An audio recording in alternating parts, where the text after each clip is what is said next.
사도행전 24장 22절부터 27절까지의 말씀, 사도행전 24장 22절부터 27절까지의 말씀을 여러분과 제가 교독하시겠습니다. 사도행전 24장 22절 27절. 벨릭스가 이 도에 관한 것을 더 자세히 아는 고로 연기하여 이르되 천부장 루시아가 내려오거든 너희 이를 처결하리라 하고,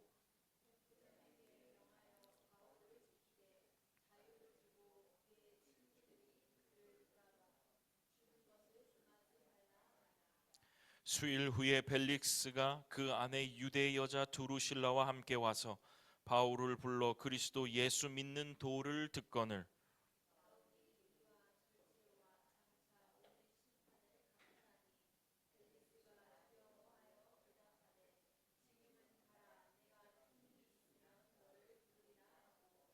동시에 또 바울에게서 돈을 받을까 바라는 고로 더 자주 불러 같이 이야기하더라.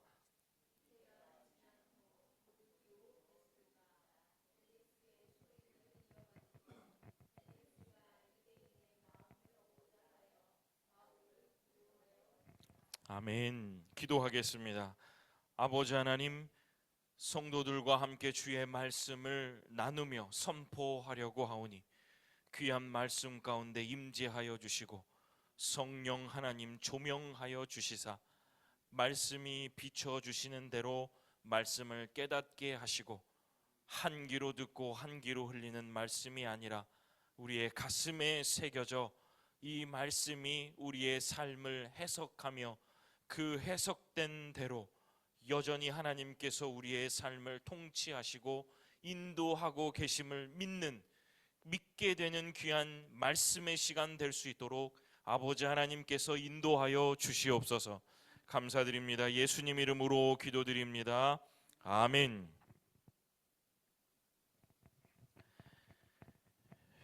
네, 담대한 교회로 살아내기 24번째 사도행전 24장 22절 27절의 본문을 가지고 믿음 앞에서 끊임없이 뒤집힌다, 믿음 앞에서 끊임없이 뒤집힌다 라는 제목으로 말씀을 선포하겠습니다.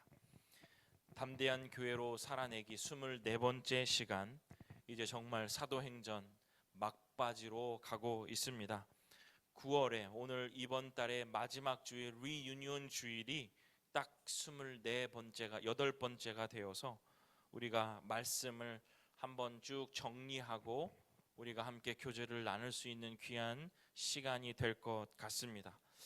그래서 한번 제가 이 28장까지 한 장 한 장 중요한 포인트를 정리해서 우리 성도들에게 이렇게 시험지 퀴즈도 한번 내보고 하는 그런 생각이 저에게 있어요. 그래서 말씀 가운데 여러분들이 깊게 침잠되어서 사도행전 이 초대교회 성령을 받아서 출발된 이 초대교회가 얼마나 주의 복음이 뿌려지는 것이 힘들었으며 우리가 그 가운데 우리도 비슷한 이 핍박과 말씀이 희귀한 시대에 우리의 성도들도 어떻게 하면 담대하게 살아갈 수 있을까를 한번 정리해보는 그런 시간이 있으면 좋겠다, 이런 생각을 합니다. 우리 성도님들도 말씀이 기억나시고 생각날 때마다 유튜브도 가서 보시고 말씀도 또 한번 읽어보시면서 담대하게 이 세상에서 교회로 살아가시게 되는 주의 성도들 되시기를 간절히 축원합니다. 23번째, 우리 지난 주에는 어떠한 말씀을 나누었습니까? 제목은 회칠한 무덤과 같은 인생이라는 제목으로 말씀을 전했고, 결국 주제는 그러한 삶에서 벗어나라 라는 그러한 주제로 말씀을 드렸죠. 회칠한 무덤, 회칠한 담이 무엇입니까? 내부에 추악하고 썩고 더러운 것을 가리기 위해서 겉만 번지르하게 회를 던지고 회를 칠해서 회와 회칠한 담처럼 살고 있는 그러한 사람들을 우리는 예수님께서도 책망하셨고 사도 바울도 얘기한 것을 우리는 살펴보았습니다. 그러면서 그런 인생을 벗어나야 되고 결국은 그러한 삶에서 우리들이 기대할 것은 무엇이냐면 하나님의 도우심이다. 하나님의 도우심을 기대하며 사는 인생들 되셔라 라고 이렇게 말씀을 전해드렸습니다. 조금 더딘 듯해도 느린 듯해도 앞이 보이지 않아도 이해할 수 없어도 하나님 도우심 가운데 그것을 기대하며 살아갈 때에 우리는 회칠한 담과 같은 인생에서 벗어날 것입니다. 여러분, 속과 겉이 다르도록 여러분의 삶을 내버려 두지 마십시오. 저는 오늘 기원과 기도하며 싸움을 하라, 넉넉히 승리하게 해달라, 그렇게 기원하고 기도했습니다. 사랑하는 성도 여러분, 세상은 겉과 속이 달라야 한다라고 얘기해요. 그러나 회칠한 삶을 꾸준하셨던 예수님의 그 마음을 우리가 다시 한번 살펴보며 여러분들이 그런 싸움에 여러분들이 최선을 다하시기를 소원합니다. 회칠한 무덤이 되는 담이 되지 않도록 그렇게 여러분들이 부지런히 싸우는 그 싸움을 여러분 포기하지 마시고 하나님 도우심 가운데 기대하며 사는 우리 성도들이 되시기를 주님의 이름으로 축원합니다. 오늘 24장은 여러분 함께 저희가 본문을 읽었습니다마는 벨릭스 총독에 관한 이야기입니다. 유대 지방을 통치하기 위해 로마의 속국이었던 유다 지방을 통치하기 위해서 파견되는 총독의 이름이 바로 벨릭스인데, 그 벨릭스가 이번 장에서는 바울이 죽고 사는 것, 바울이 어떻게 될런지 그 바울의 결치를 결정하는 재판장으로 등장하는 장이에요. 아시다시피 이 재판한다는 것은 어떠한 사실에 근거해서 죄의 유무를 가려주는 사람이 바로 재판장이죠. 쉽게 말하면 여러분, 선택하는 사람입니다. 무엇을 선택하고 결정해야 되는 그러한 사람이죠. 오늘 특별히 이 벨릭스의 선택과 결정은 한 사람을 죽일 수도 있고 살릴 수도 있었어요. 사도 바울이죠. 사도 바울은 이 벨릭스 총독이 어떻게 판결하느냐에 따라 그 목숨이 결정되는 그러한 상황에 처해 있었습니다. 24장의 결말을 여러분들이 조금 읽어보시면 아시겠지만 이 벨릭스 총독의 선택은, 결정은 매우 모호하고 매우 온당하지 못한 결정을 내렸습니다. 왜냐하면 그 판단과 그 결정과 그 선택을 하는 기준이 완전히 삐뚤어져 있고 시시비비 옳고 그름을 가르는 것보다 자신의 이익을 더 추구하는 결정을 했기 때문에 그렇습니다. 저는 오늘 24장에 나오는 소위 이 바울을 재판하는 과정, 그 가운데 벨릭스의 선택, 벨릭스가 어떤 선택을 했나, 벨릭스가 어떤 결정을 했느냐라는 관점에서 전체 내용을 살펴보면서 여러분과 함께 은혜를 나누고 싶습니다. 상황이 굉장히 급박하게 돌아갑니다. 왜냐하면 이 전장 사도행전 23장을 보면 사도 바울을 죽이기에 진심인 사람들이 나와요. 반드시 죽여야 되겠다, 이런 사람들이 나옵니다. 어느 정도 진심이었냐면 사도행전 23장 21절 제가 한번 읽어보겠습니다. 당신은 그들의 청함을 따르지 마옵소서. 그들 중에는 바울을 죽이기 전에는 먹지도 않고 마시지도 않기로 맹세한 자 40여 명이 그를 죽이려고 숨어서 지금 다 준비하고 당신의 허락만 기다리나이다 하니, 바울이 죽지 않으면 먹지도 않겠다, 마시지도 않겠다라는 사람이 바깥에 40명이 대기하고 있었어요. 얼마나 긴박하고 얼마나 급박한 순간입니까? 설상가상으로요, 유대인들이 고용한 변호사와 같은 사람이 있어요. 여기 오늘 성경에는 더둘로라고 이름이 되어 있습니다. 더둘로라는 사람이 소위 말해서 그 공회에서, 그 재판정에서 바울을 고발하는 거예요. 어떻게 고발합니까? 사도행전 24장 5절 더둘로가 바울을 고소하는 내용입니다. 우리가 보니 이 사람은 전염병 같은 자라, 천하에 흩어진 유대인들을 다 소요하게 하는 자요, 나사렛 이단의 우두머리라. 밖에는 자신을 죽이려고 하는 40여 명이 기다리고 있고, 이 재판정에는 자신의 편을 들어줄 사람이 아무도 없고 도리어 고용당한 변호사로부터 고소당하고 있는 상황이 바로 바울의 상황입니다. 24장이에요. 유대인들을 동요시켜 소요하게 한다.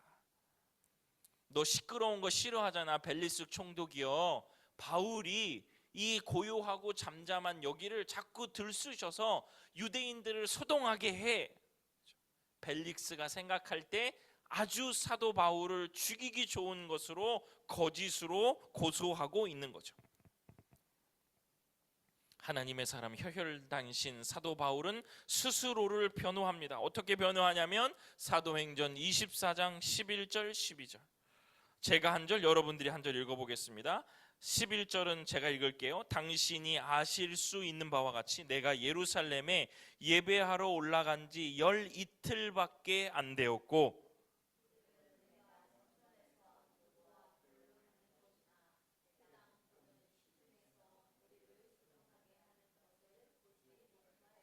아멘. 더둘로가 사도 바울이 유대의 지방을 소동시킨다. 그러니까 사도 바울이 뭐라 그래요? 야, 내가 여기 온 지 열 이틀밖에 안 되었어. 이 말 무슨 말입니까? 12일 동안 내가 무슨 일을 할 수 있었겠어. 그러면서 내가 성당이나 어디에서 변론하는 거 봤어? 소동하게 하는 거 봤어? 이렇게 얘기하고 있는 거예요. 이 말 보면 증거 있어? 라고 사도 바울이 그들에게 얘기하는 거예요. 그러면서 이 사도 바울은 정말 복음에 미친 사람인 것처럼 오늘도 또 얘기합니다. 그 말 끝에요.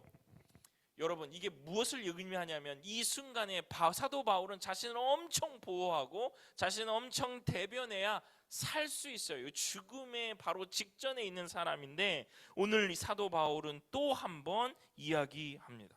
사도행전 24장 21절. 그가 얘기하는 거예요. 그 말 끝에 오직 내가 그들 가운데 서서 외치기를, 무엇을 얘기하냐? 내가 죽은 자의 부활에 대하여 오늘 너희 앞에 신문을 받는다 한 이 한 소리만 있을 따름이니이다 하니. 결국 사도 바울은 그 자리에서 또 누구의 이야기를 하냐면 예수님의 부활을 얘기하고 있는 거예요. 정말 대단하지 않습니까? 정말 그 순간에도 예수님의 부활을 얘기하며 그 부활 소식을 그 사람들에게 선포하고 있는 거예요. 내가 한 일은 예수 그리스도의 부활을 얘기한 것밖에 없고 그것이 복음이다. 무엇으로 나를 신문하고 죄를 물을 거야? 완벽한 사도 바울의 승리처럼 보이죠? 그런데 아무런 증거도 없고 억지 주장에 이 벨릭스가 내리는 판결을 한번 보겠습니다. 여러분 함께 읽어보겠습니다. 사도행전 24장 22절. 벨릭스의 없어요? 벨릭스의 판결의 내용입니다. 함께 읽읍시다. 시작. 벨릭스가 이 도에 관한 것을 더 자세히 아는 고로 연기하여 이르되 천부장 루시아가 내려오거든 너희 일을 처결하리라 하고. 아멘. 무엇이에요? 판결을 연기하는 거예요. 그 순간에 판결하지 않았어요. 자신이 선택해야 할 때 하지 않은 거죠. 두 가지 이유가 있었습니다. 첫 번째는요, 즉석에서 바울이 무죄다라고 선고하지 않음으로써 이 사람이 계속 받아왔던 뇌물, 대제사장, 유대의 지도자들에게 반발을 사지 않도록 정치적인 제스처를 한 거예요. 무죄입니다라고 얘기해줘야 되는데 연기해버렸어요. 천부장 루시아가 오면 그때 말하자, 그때 처결하자. 그 다음에 두 번째는 사도 바울이 돈이 많다고 오해했어요. 왜 그럴까요? 24장 17절에 이렇습니다. 17절에 이런 게 있어요. 여러 해 만에 사도 바울이 그 재판정에서 얘기하는 거예요. 여러 해 만에 내가 내 민족을 구제할 것과 재물을 가지고 와서, 이런 말을 하거든요. 그러니까 그의 머릿속에 지금 들어있는 생각은 뭐냐? 저 사람이 여러 도시를 따라오면서 돈을 엄청 많이 가져왔구나, 나한테 바치면 좋겠다, 이 생각이었던 거예요. 그러니까 죽이지도 않고 살리지도 않는 아주 비겁한 판결을 이 벨릭스가 하고 있는 겁니다. 바울로부터 뇌물을 받고 싶은 마음이 아주 컸죠. 여러분, 벨릭스는 돈이 없는 사람이 아니었습니다. 엄청나게 많았죠. 돈이 많지만 액수가 중요한 게 아니에요. 돈이 많은 사람들의 가장 잘못된 것은 뭐냐면 쌓아두는 겁니다. 성경이 이걸 굉장히 뭐라고 하시죠? 내가 이거를 다 쌓아두고 이제 배를 두들기고 있을 때 내가 오늘 저녁에 너의 생명을 취하면 어떻게 할 거야? 그 말입니다. 이 부자들은 돈에 많이 있어요. 좋은 거 먹습니다. 그리고 그것을 그냥 밥의 한 끼처럼 생각하고 많이 먹어요. 그런데 그들이 더 그렇게 추구한 건 뭐냐면 쌓아두려고 한다는 거예요. 그러나 자신의 기대와 달리 사도 바울이 뇌물을 바치지 않습니다. 왜요? 그 구제할 그 금액이었고 구제할 돈들이었거든요. 그러니까 벨릭스는 자신이 떠날 때까지 2년 동안 바울을 그 헤롯궁에 가두어 놓는 일을 벌이는 거예요. 정리해 보겠습니다. 여러분, 벨릭스의 삶의 기준, 가치 판단의 기준이 무엇입니까? 무엇이에요? 철저히 자신의 이익 그리고 돈이었다는 거예요. 그래서 바울을 가두어 두고 여러 번 불러요. 왜요? 뇌물을 바쳐볼래? 꼬시는 거죠. 돈 내볼래? 여러 번 불러요. 도를 듣는다는 핑계를 대고요. 아내와 함께 도를 듣는다는 핑계를 대고 사도 바울을 여러 번 불러서 얘기합니다. 24장 25절 바울이 의와 절제와 장차 오는 심판을 강론하니, 여기서도 그냥 사도 바울은 진심을 다해 한 사람이라도 마음을 주님 앞으로 오게 하기 위하여 의와 절제와 장차 오는 심판, 의와 절제, 장차 오는 심판도 바울 신학의 엄청난 중요한 포인트거든요. 이걸로도 한 몇 줄을 선교할 수 있어요. 그런데 이것들을 얘기하는데도 벨릭스가 두려워하여 대답하되 지금은 가라. 내가 틈이 있으면 너를 부르리라 하고, 여기서도 얘기하지 않아요. 돌아서지 않아요. 의와 절제와 장차 오는 심판, 벨릭스의 삶을 그대로 꿰뚫으면서 그에게 회개하라고 돌아서라고 얘기하는 내용이거든요. 의롭지 않았어요. 절제하지 않았어요. 왜냐하면 남의 아내를 뺏었거든요. 그 다음에 그런 사람에게 너는 심판이 온다라고 벨릭스에게 딱 맞는 복음을 전했음에도 벨릭스는 그때 돌아서지 않았습니다. 그런데 깨달았나 봐요. 뭔가 마음에 짚히는 건 있었어요. 왜요? 마음에 두려워하여, 벨릭스가 두려워하여 의와 절제와 장차 오는 심판의 내용을 들으니 두려움이 생겼다는 거예요. 돌아섰었어야 돼요. 회개했었어야 돼요. 주님 앞으로 갔었어야 돼요. 올바른 선택을 했었어야 돼요. 그런데 그는 그 구부러진 선택을 다시 펴지 않습니다. 돌아서지 않아요. 왜냐하면 그가 가지고 있는 생각을 바꾸고 싶지 않고 그럴 마음도 없기 때문에 그렇습니다. 두려웠겠죠. 자신의 결정을 바꾸면 자신의 추악함, 자신의 추악한 과거, 우리 지난 이 설교로 따진다면 그 회칠한 그 속에 있는 아주 썩은 감정들, 그런 것들이 드러나는 것이 싫었겠죠. 복음이 전해져도 두려운 마음이 들었어도 그가 속해 있는 세계가 보여주는 그 벨릭스의 미래, 벨릭스가 가질 수 있는 것, 벨릭스가 더 평안함으로 갈 수 있는 것을 포기하고 고치고 싶지 않았던 거예요. 여러분, 여기까지 얘기하면요, 벨릭스 총독의 삶의 가치와 모습이 저 이상한 사람의 모습이 아니라 그 당시 벨릭스 총독의 가치와 판단과 삶의 모습이 긴 시간의 터널을 뚫고 우리에게로 도착하면요, 우리의 모습 속에서 벨릭스의 모습이 투영되어 있음을 우리는 발견해야 됩니다. 그래야 말씀이 은혜가 되는 거예요. 나의 선택은 어떠했을까? 나의 선택은 어떡하지? 어땠지? 나는 주의 복음 앞에서 철저히 내 삶을 내려놓고 살고 있는가? 벨릭스 총독처럼 철저히 자신의 유익과 돈에 의해서 판단하고 사는 사람은 아닌가? 이것이 바로 오늘 24장이 우리들에게 주시는 아주 중요한 교훈의 말씀인 것입니다. 그렇게 보니, 바울 사도의 모습을 보니, 벨릭스의 모습을 보니, 성경은 다 이 벨릭스와 같은 삶의 모습에 저항한 사람들의 이야기로 보이더라는 겁니다. 저항하여 이겨낸 사람들의 이야기. 조금 더 쉽게 말하면요, 여러분과 제가 잘 알고 있는 것, 넓은 길을 선택한 사람보다 좁은 길을 선택한 사람들의 이야기, 좁은 길을 결정한 사람들의 이야기더라는 거예요. 그들의 기준은 오로지 하나님이었습니다. 여러분, 아브라함과 롯의 이야기 아시죠? 조카야 어디 갈래? 조카가 보니까 소돔과 고모라가 주는 즐거움이 엄청나거든요.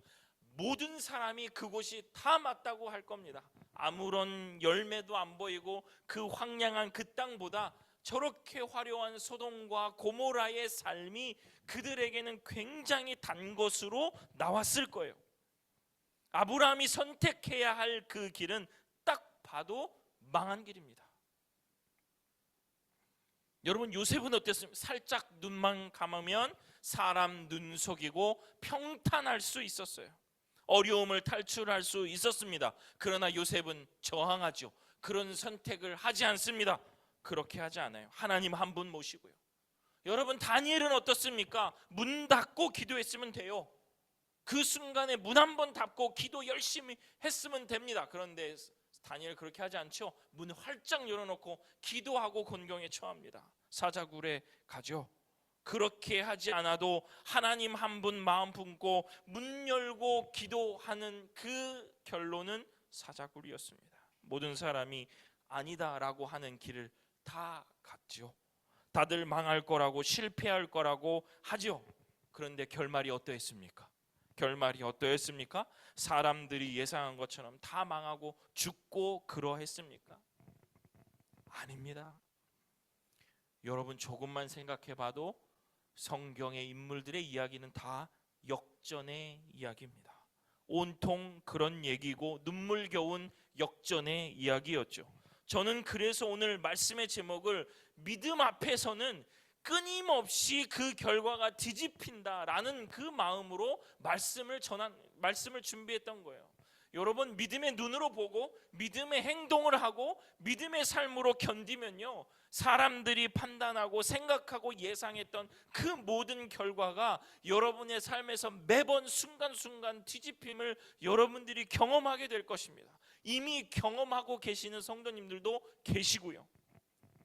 다 안 된다 하고 다 틀릴 거라고 얘기하고 그 길은 맞지 않는다라고 얘기해도 믿음의 선택을 가지고 한 사람들에게 우리의 모든 삶은 그 결과는 뒤집힘을 우리는 발견할 수 있습니다. 여러분, 내가 오늘 주님을 선택하는 일이 아무것도 아닌 것 같고 티도 안 나는 것 같습니다. 그죠? 내가 오늘 이 선택이 다른 사람들을 알아주지 않고 다른 사람들에게 이해되지 않아도요, 태가 나지 않아도요, 그 선택의 결과는, 그 뒤집힌 결과는 그 결과를 가져오는 아주 중요한 단초임을 잊지 마시길 바랍니다. 오늘 태가 나지 않아도 그 결과에 아무런 영향이 없는 것 같아도 내가 오늘 또 예배를 드리고 또 기도하고 주님을 부르는 일이 나의 삶에 아무런 변화가 오지 않는 것 같더라도 하나님이 일하고 계시고 하나님이 이 땅을 통치하고 계시기 때문에 절대 여러분과 저를 버리지 않으시고 하나님을 경외하는 자를 중심으로 이 세상을 통치하고 계심을 믿으시기를 간절히 축원합니다. 우리 지난주 찬양 들어 더딜 수도 있다잖아요. 느릴 수도 있다잖아요. 하나님은 여전히 오늘도 일하고 계심을 믿으시기를 바랍니다. 우리 믿음의 조상들은, 우리 믿음의 선배들은 그럼에도 불구하고 하나님을 선택한 사람들의 이야기, 그래서 세상을 넉넉히 이긴 역전의 이야기가 바로 오늘 이 성경에 나오는 이야기입니다. 사랑하는 주님의 성도 여러분, 구부러진 선택이 아니라 편리함과 내 이익의 선택이 아니라 주님 붙드는 선택이 여러분의 삶에 충만하시기를 주님의 이름으로 축원합니다. 끊임없이 뒤집힐 수 있음을 기억하시고 든든히 주님을 따라가시기를 간절히 소원합니다. 말씀을 마칩니다.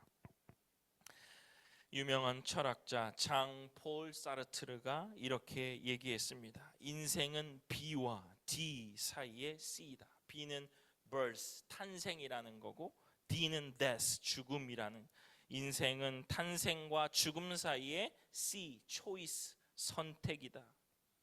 정말 매 순간이 여러분 선택이죠. 지겨울 때도 있고요. 지겨우리만큼 우리는 하나님을 선택할 것이냐, 편안하게 갈 것이냐, 이 선택하게 될 것이요. 오늘 24장의 벨릭스도 선택의 순간이 무척 많이 있었습니다. 그런데 그는 결국 자신의 유익만을 따라갔죠. 그 순간만 보면요, 아주 지혜롭고 안전하고 똑똑하게 보이는 선택을 했을 거예요. 그렇죠. 그런데 그의 말로는 역사가 증명해 주고 있어요. 여러분, 벨릭스는 이후에 그 2년 동안 아까 사도 바울을 헤롯궁에 가두었다 그랬잖아요. 그런데 그 사이에 또 한 번의 큰 소동이 일어납니다. 헬라 쪽에서 헬라와 유대인들 사이에서 분쟁이 일어났었는데, 그때에 이 벨릭스가 뇌물을 먹고 이 자신들에게 자신을 유익하게 했던 헬라 편을 들면서 그때 그 소동이 잠재워지는 그런 사건이 있었거든요. 그런데 이 벨릭스가 이제 이동하는 그때 그 마지막 시기에 유대인들이 이걸 가지고 로마에다가 바로 상소를 해요. 이거 잘못된 거라고. 그런데 그 당시 황제였던 네로 황제가 이것을 잘못됐다라고 하고, 그 네로도 또 정치적인 판단이었겠죠. 유대인들의 이야기를 더 듣고 싶었겠죠. 그래서 이 벨릭스를 로마로 소환합니다. 너 잘못했잖아. 그래가지고 벨릭스가 쫓겨와요, 로마로요. 그런데 거기서도 벨릭스는 뇌물을 줘서 겨우겨우 생명을 유지합니다. 그리고 나머지 자기가 가지고 있는 돈을 가지고 그의 마지막 그 나머지 생을 마무리하려고 떠나요. 최대의 휴양지요, 최대의 번화가인 어디로 가냐면 폼페이로 갑니다. 그 폼페이로 가서 자신의 마지막 생애를 아내와 자녀들을 데리고 거기에 가서 살려고 해요. 아주 영민한 생각이죠. 뇌물로 피하고 자신의 목숨을 살려서 그 돈을 가지고 이제 마지막 자신의 생을 멋있게 마무리하려고 해요. 누가 봐도 멋있는 삶이죠. 어떤 사람은 감옥에 갇혀서 나오지도 못할 일인데, 그 사람은 뇌물로 사바사바 해가지고 살아남아서 휴양지로 가요. 그런데 AD 79년 화산이 터진 곳, 모든 사람이 그 화산에 매몰된 폼페이에가 그때에 화산이 터지고 그때 이 벨릭스가 불타 죽습니다. 이게 역사가 말하는 벨릭스의 말로예요. 다 그렇다, 다 그렇게 될 거야, 망할 거야. 제가 이거를 말하고 싶은 게 아니고요. 그들의 선택이, 하나님을 선택하지 않는 자들의 선택이 어느 때 보면 굉장히 지혜로워 보이고 맞게 보이고 안전하게 보여도요, 그 통치의 가장 중심이 되시는 아버지 하나님의 통치의 방식은 믿음으로 자신의 삶을 내려놓고 험난할지라도 하나님을 선택한 사람들을 중심으로 그 땅을 이끌어 가신다는 거예요. 결국 사도 바울은 여기서 또 살아남아서 결국 로마로 가서 주님의 복음을 전하는 놀라운 일을 하나님은 여기서 또 하시는 거거든요. 벨릭스 잘 빠져나갔지만 화산이 터지는 곳에서 불타 죽어요. 여러분 어떤 선택의 기준을 가지고 있습니까? 오늘도 세상은 우리에게 선택하라고 해요. 세상의 방식대로 살라고 해요. 세상이 주는 그 즐거움을 가지라고 해요. 그리고 그렇게 하지 않고 주저하는 성도들에게 불안함을 주죠. 야, 너 이제 끝났어. 너의 삶은 다시 좋은 삶으로 가지 않을 거야. 불안을 심어주죠. 성경은 하나님을 선택한 사람들의 이야기책이라고 말해도 과언이 아닙니다. 내용은요, 대부분 다 역전입니다. 사람들이 생각하지 못한 결론을 하나님이 내고 계시는 거거든요. 우리의 인생의 결론을 우리가 내기 시작하면요, 결국 폼페이의 화산에 불타 죽는 그러한 결말이 되지만, 우리 인생의 결말이 하나님이 맺어주신다면 우리의 삶은 엄청난 편안함으로 하나님의 사람들에게 주시는 은혜로 그 인생의 마침표는 찍어진다는 것, 여러분 잊지 마시길 바랍니다. 물론 그 사이에는 핍박과 환난이 있어요. 그렇지만 그 결과는 하나님 손에 있음을 그들이 고백하며 은혜다라고 모든 사람들이 고백할 수 있는 그러한 결론을 하나님께서 내려주신다는 거예요. 사랑하는 주님의 성도 여러분, 오늘 벨릭스의 선택 그리고 그의 말로를 여러분 한번 기억하시고, 오늘 여러분이 선택 가운데 하나님 의지하고 하나님의 이끄심을 다시 한번 마음에 새겨 믿음 앞에서 끊임없이 그 결과가 뒤집힌다는 것을 기대하는 기도하며 사시는 주님의 귀한 성도들 되시기를 간절히 축원합니다. 믿음 앞에서 그 모든 결과는 하나님의 통치 방식대로 여전히 뒤집힘을 믿음으로 고백하게 되시는 주님의 귀한 성도들 되시기를 간절히 축원합니다. 기도하겠습니다. 고마우신 주님, 여러 가지의 선택과 우리가 가야 될 바를 모르고 주저하고 있을 때 하나님을 선택해야 함을 우리가 알지만 그렇게 하지 못할 때도 많이 있습니다. 주님, 회개하고 돌아서오니 하나님 선택하여 역전의 용사들 되게 하게 하여 주시고, 하나님 우리의 모든 삶 가운데 하나님을 경외함으로 끊임없이 뒤집히는 결과를 기대하며 사는 인생들 될 수 있도록 아버지 하나님께서 인도하여 주시옵소서. 감사드립니다. 예수님 이름으로 기도드립니다. 아멘.